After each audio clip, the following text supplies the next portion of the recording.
Kali ini kita akan membahas tentang salah satu alat yang digunakan pada praktikum fluida, yaitu turbin Pelton. Sebelum masuk ke komponen turbin Pelton, mari kita lihat overview dari turbin Pelton ini.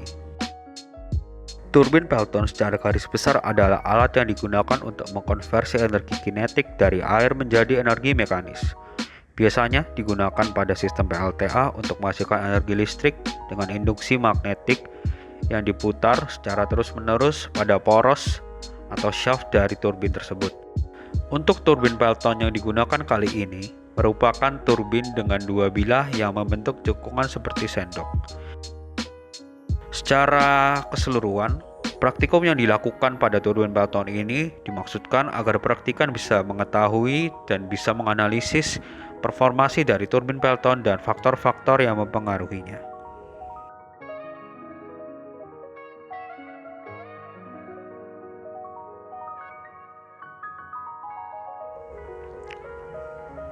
Komponen pendukung dan alat yang akan kita gunakan untuk praktikum turbin Pelton.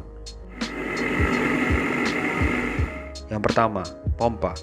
Pompa ini merupakan pompa jenis sentrifugal yang digunakan untuk menyuplai air ke turbin. Kedua, gate valve.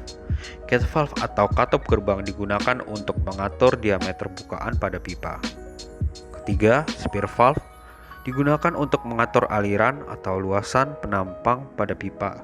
Beda dari spear valve dengan gate valve adalah bentuk katup, yaitu seperti berikut.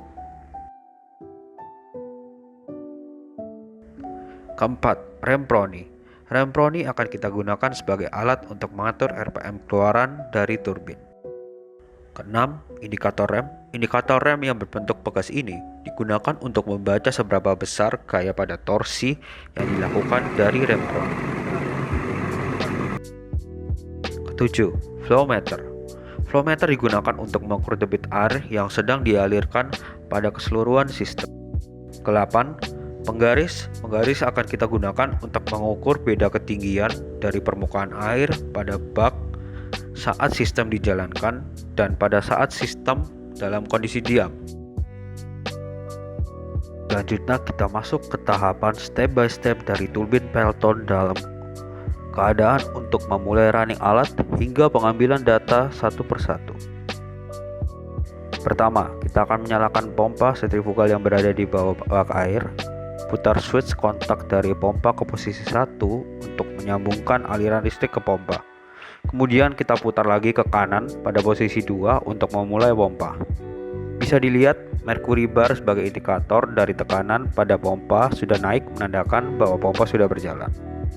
Kedua, kita akan mengatur bukaan katup pada spear valve.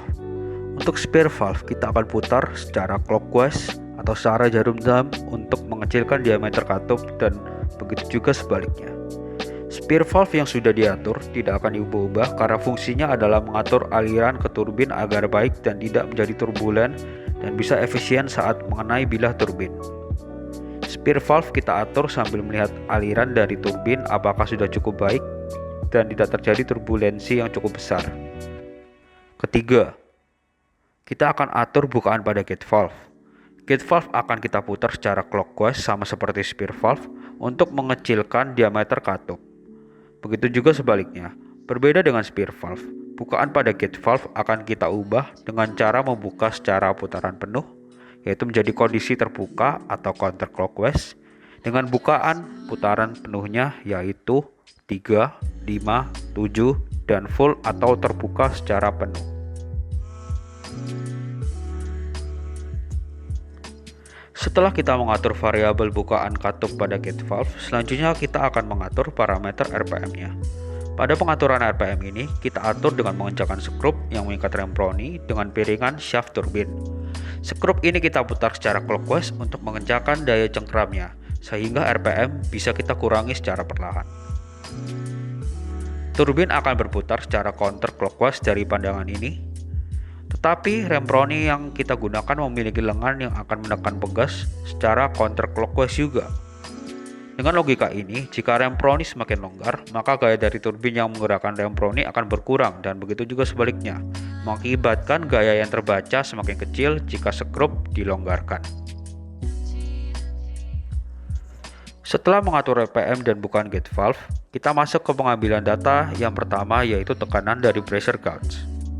Tekanan bisa dilihat di sini menggunakan satuan kilogram per centimeter kubik.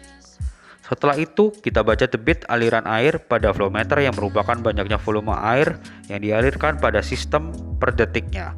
Satuannya liter per second.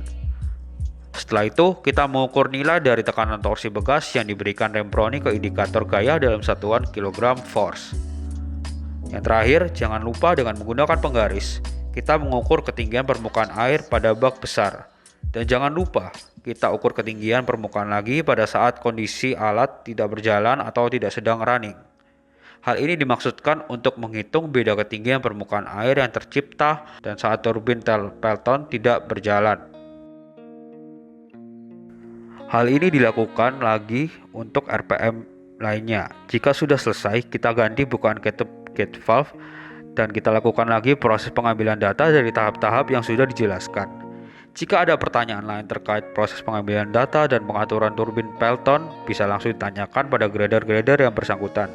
Terima kasih dan selamat mengikuti praktikum MMS 2020. Terima kasih.